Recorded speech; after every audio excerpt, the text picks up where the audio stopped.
It's Shawn here for Streaming Media Producer at NAB 2018. I'm at the Atomos booth with Mark, and we're here today to talk about some of the big updates. One of them is ProRes RAW. So tell me a little bit about the codec and where that comes into play.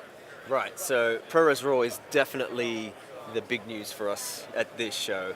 It's been in development in some time, and we were sort of known from the beginning for our implementation of ProRes into a small form recorder, and that really was taking ProRes into the field and making ProRes available for those directly in the field to be able to capture straight to a uniform codecs coming into post-production. So that eliminated transcoding, optimized workflow so the machines could work with this better.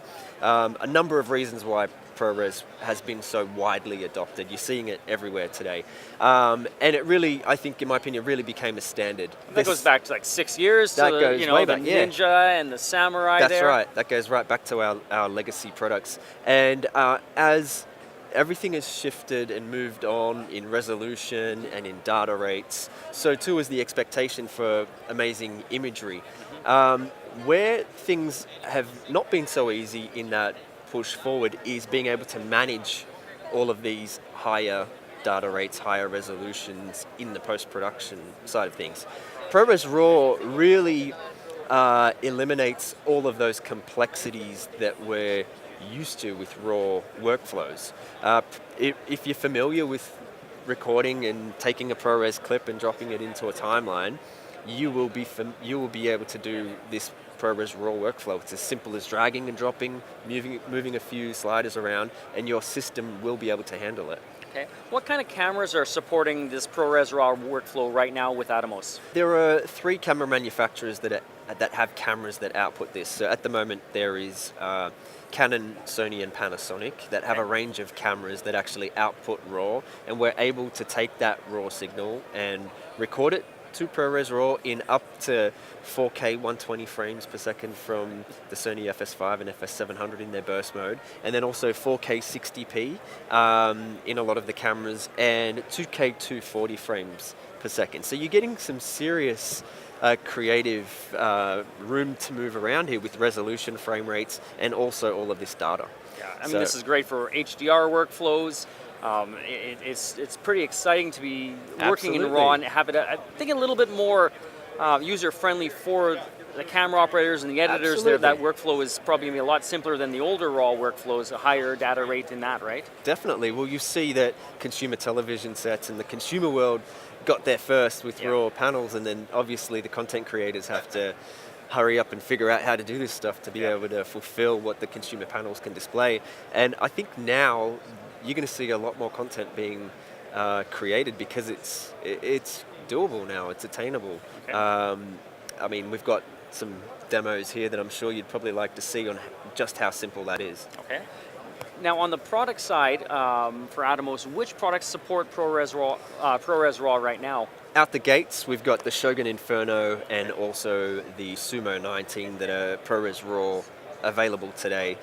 We made the update free, so it's a free update for those who already own a Shogun Inferno and a Sumo 19. And Apple have also made the update free on Final Cut Pro, so you're able to cut this straight away. And I mean, it really is straightforward. It's like butter on the timeline. This actually does everything for you. You don't have to get caught up in doing conversions from one RAW thing to another log format. You don't have to get brought into that world. It's automatically applied, and you can deselect it. Maybe you want to start just from, so if I apply the RAW to log conversion, maybe I'm used to working with log and I want to start from log. You can do it. It's RAW. You can do whatever you want. So the beauty of this is that majority of the decisions are made for you, and they're mathematically accurate decisions. That's not making an estimate. It's the correct decision based from the metadata. So Apple's done an amazing job in making this easy for people. So you can immediately, this is where you start from. You actually start here, and you've got something incredible to look at to start with. So you'll see here that looks insanely blown out, yes. But over here on the Sumo, it looks beautifully exposed for HDR. Now, the reason why this looks blown out is not because it is blown out, it's because this is a 500 nit display, and there's not enough brightness range in this display to show all of the dynamic range. This is a 1200 nit display, so the screen is capable of displaying all of what's there, and it can represent all of that on the display.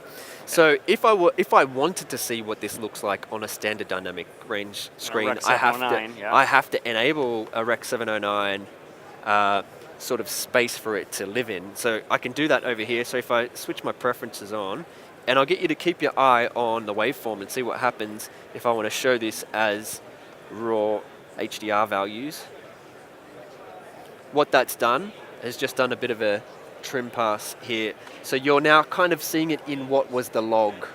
So it looks quite loggy. But you can see it. You can see that the highlight information is there, and that is also representative here on the timeline. It's saying that I'm not going beyond 1000 nits. I'm in range for this HDR delivery. Another thing I can do here is, if I go over here, I can add, I'm going to add another, so if I put HDR tools on, if I turn that on, you can see what it's doing is it's taking it from 1000 nits and it's squishing it down to within 100 nits. So I've got that HDR look, but it still fits into standard dynamic range. So point being is Apple has provided a lot of the tools here to be able to make this quite simple and quite accessible to the average shooter. It's not like you have to go in and do a million things to get HDR working. The other thing you'll notice is that in doing all of this, you'll notice that our actual HDR delivery there also switches as we turn this HDR tools thing on, because we're clamming it down to fit into 100 nits. So it's being reflected over here. The key message here would be to make sure that your waveform is always nice and wide open. If the waveform is open, you're going to achieve beautiful HDR on your 1000 nit display. So I mean, super happy with the way this is working. Very happy that the average person that's doing average productions, not super high-end stuff, are going to be able to achieve beautiful HDR imagery. Fantastic. Thank you very much, Mark. No problem. All right. Thanks, Shawn. This has been a look at the Atomos booth at NAB 2018. We've been talking about ProRes RAW. My name is Shawn Lamb for Streaming Media Producer.